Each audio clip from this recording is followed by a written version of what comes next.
welcome to English Lessons. I'm Jeremy Nygaard. This is Coach English, and this is just an ordinary Tuesday. Just run-of-the-mill day. March. Run-of-the-mill day. Only it's not at all ordinary for this school district at this time of the year, for this girls program, to be preparing for a state semifinal game at the Resch Center on Thursday afternoon. So before we get too far into that, congratulations. Thank you. Thank you. First time in school history, after the first sectional final in school history.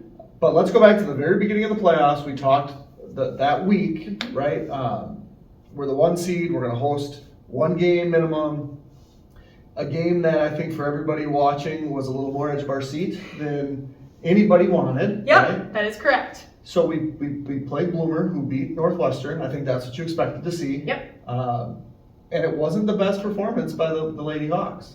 It was not. It was, I think it was probably, first game of the postseason, and these are not that other games don't matter, but these are the games that really matter now, because we lose and we're done. Right. And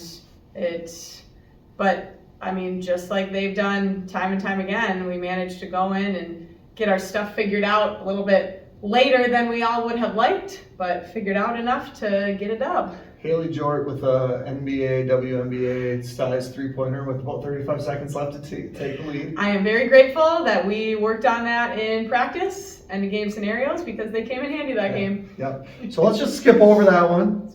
Moving on. We win, so now we're going to host the regional final against St. Croix Falls. Okay, a team that we beat pretty handily without Cooper earlier in the year. A team that you have a lot of history with. The night after not playing very well. So how does everything feel going into that game? Because that one to me felt like a really big one.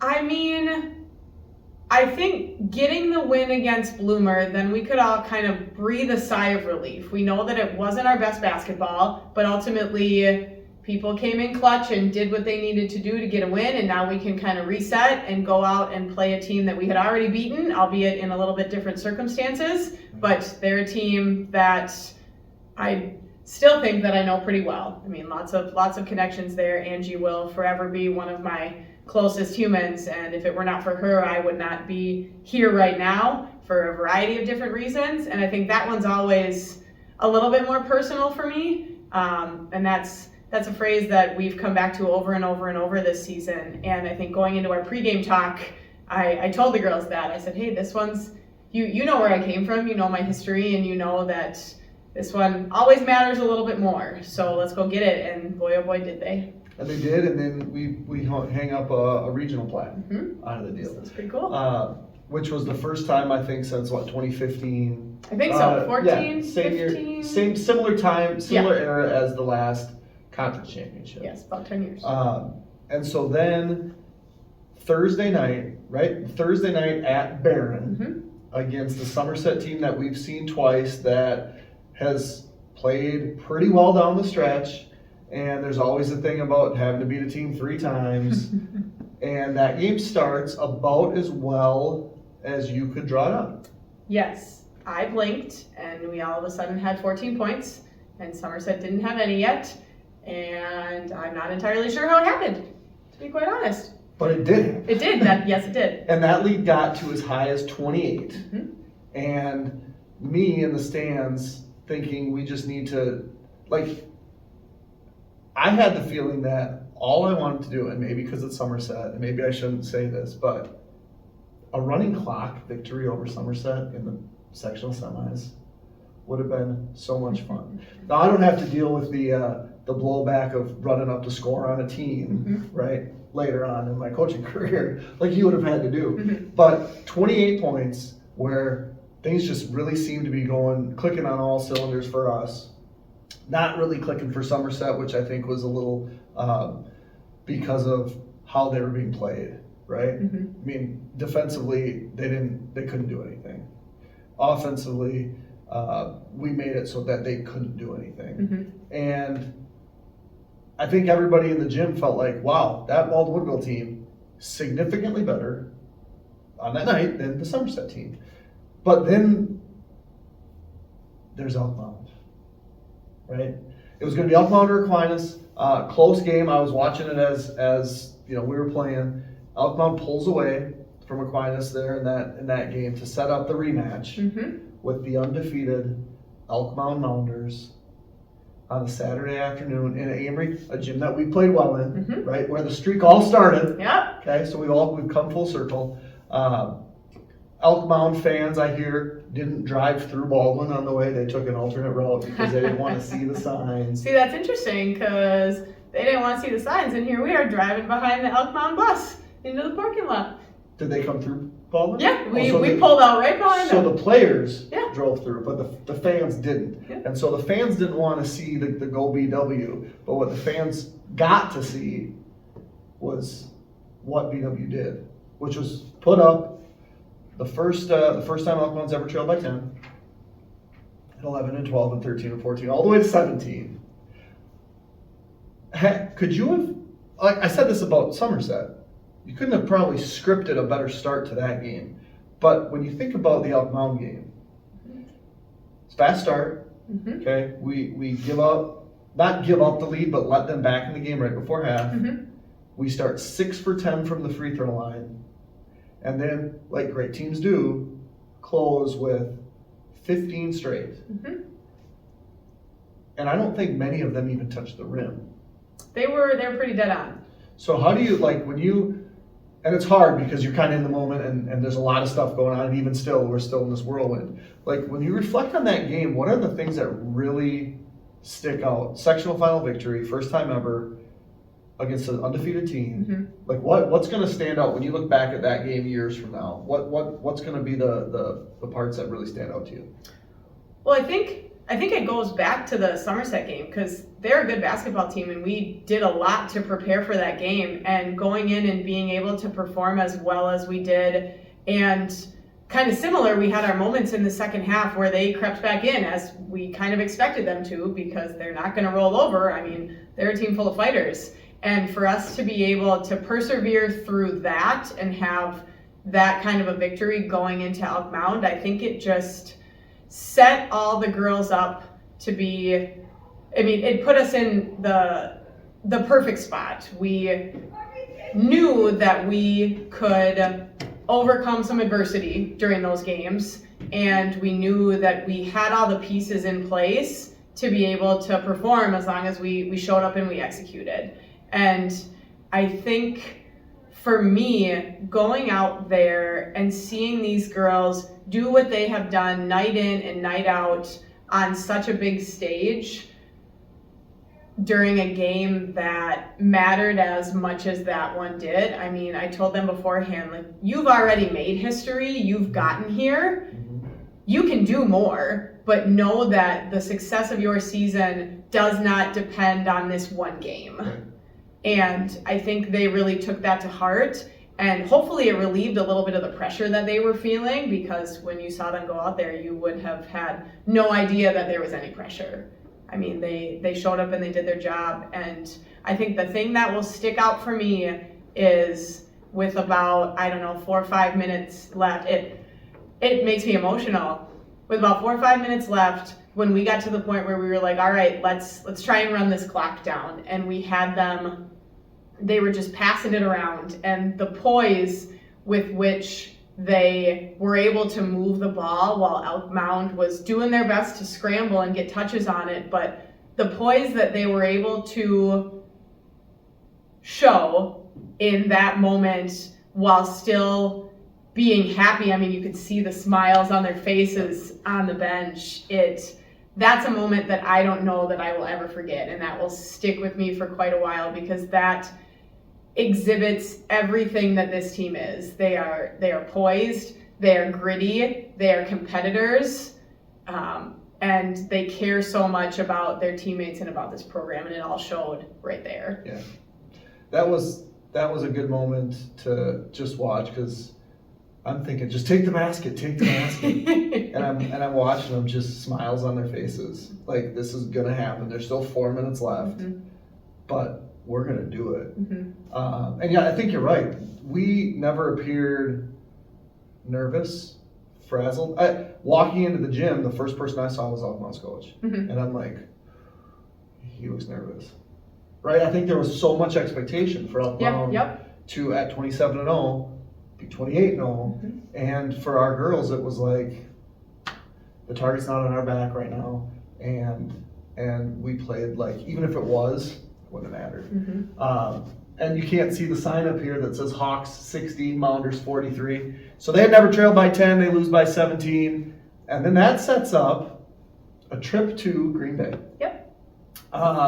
So unfamiliar, uncharted waters, unfamiliar territory. How does the whole process, and I'm curious because, you know, I see the results when they're posted. How did Saturday to Sunday afternoon look for you? It was insane. It was absolutely insane.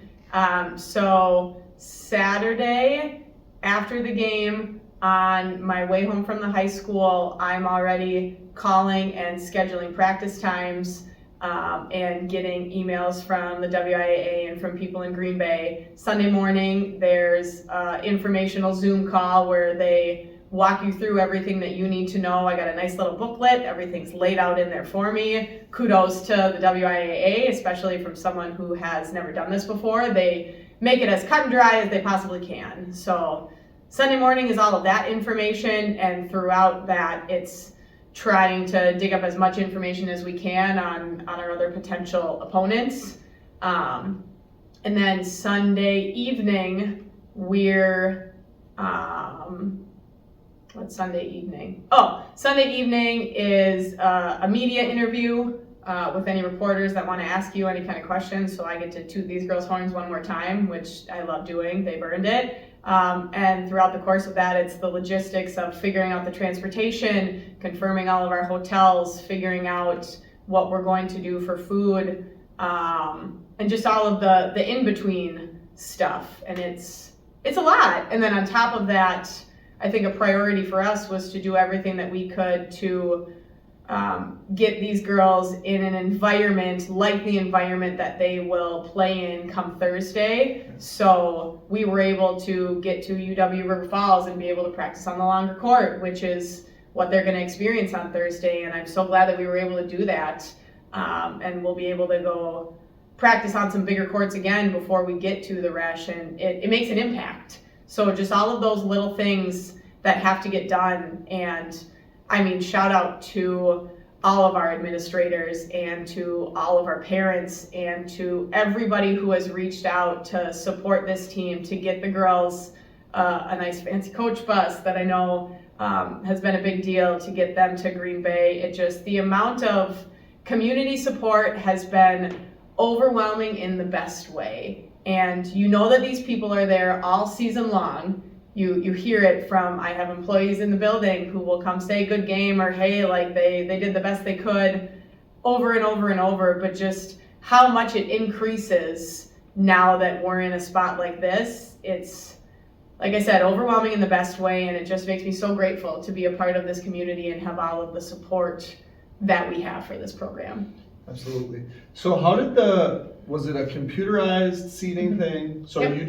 you got the results, there was no talking, there's no talking. I showed up and they said what it is not, and then they gave us the seating, and then they moved on with their spiel. So that was it? Yep.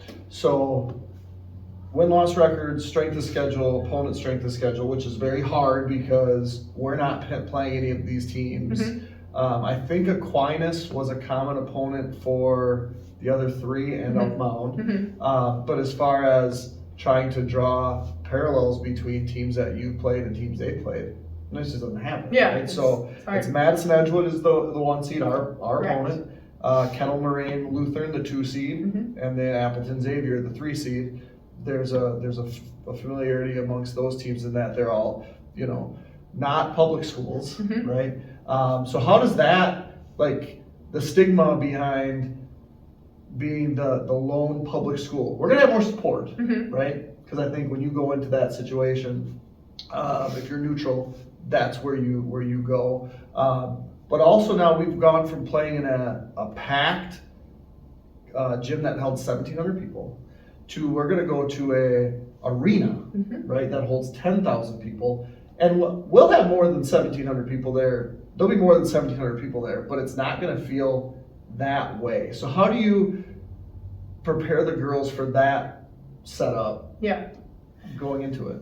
I don't know that there's really anything we can do to prepare for that type of environment. I mean, we can get them familiar with the court size, we can explain to them what it will look like, but it's not until they walk out on the court and they see where their fans are and where their fans are not, and just when they're in that environment and they can actually take it all in, that I think it'll really sink in for them. So, I mean, to us, it's primarily focusing on the adjustments that we need to make based on the playing surface that we're playing on, and then continuing to focus on what we focus on when it comes to prepping for our opponents. Right. And I mean, that's as much as we can do, and then the rest of the pieces will be there and we will just deal with them as they come. Right. And I think I'd probably say this, so anybody that watches games hears me say, hey, not to oversimplify basketball, but make your shots, right? Don't turn the ball over. Play defense, box out, right? You do those things, you put yourself in a pretty good situation to win a basketball game, regardless of who your opponent is. Yep. And that's the fun part, right? It's another opportunity to play a game of basketball. We signed off on the last episode. That was kind of what we talked about, right? Mm-hmm. Let's see how many more we can play. You said I want these girls to play as many games as they possibly can before the season's over. And at this point, there's not a lot of teams playing, but the Blackhawks are still one, which is super cool. And I don't know even yet as a parent that it's sunk in. Has it sunk in yet for you? No. I'm going to be honest, I don't think that it will sink in until we enter the Resch Center. For the first time, like, will you be able to get there Wednesday? Like, you're leaving Wednesday. We're leaving Wednesday. We won't get in there Wednesday. We won't get in there until an hour and a half before we play on Thursday. Okay. So the plan is for the team to take off tomorrow morning, and then stay there through the duration, regardless of how, just experience the whole deal. Yes. Downtown Green Bay, Resch Center's right next to Lambeau, Mm-hmm. and that's going to be super cool for everybody. And I know that there's a lot of people planning to go down that probably wouldn't venture over to Green Bay the second week of March. And Vikings fan included. oh, so are you going to go take a tour of Lambeau? So You sound like my husband. And Sound like my husband. No, I will not be taking a tour. this is strictly business. Yeah, we're here for one primary reason. Right. Obviously, we want the girls to enjoy the entire experience. I don't know. Lambeau's not my jam. Lambeau's not your jam. Anything else to tell everybody that's going to be so eager to hear what Coach English has to say leading up to the state tournament? I don't know. I don't have nothing that I haven't already said before. I mean, I think I've expressed over and over how grateful we are for the support that everyone has given us. And I'm just excited to be able to give these girls the experience that they have worked so hard to earn. And hopefully we can get as many games humanly possible in this season. But whatever happens, and I know they'll go out there and they'll do their best, and we will appreciate any of the support that we get from whoever decides to make the journey. I hear you don't have school on Thursday, so I mean, you got nothing to do. It's true. Might as well drive. Might as well. Might as well do it. All right, well, you heard it from her. That's Coach English. I'm Jeremy Nygaard. This was English Lessons. Thanks for watching. So long.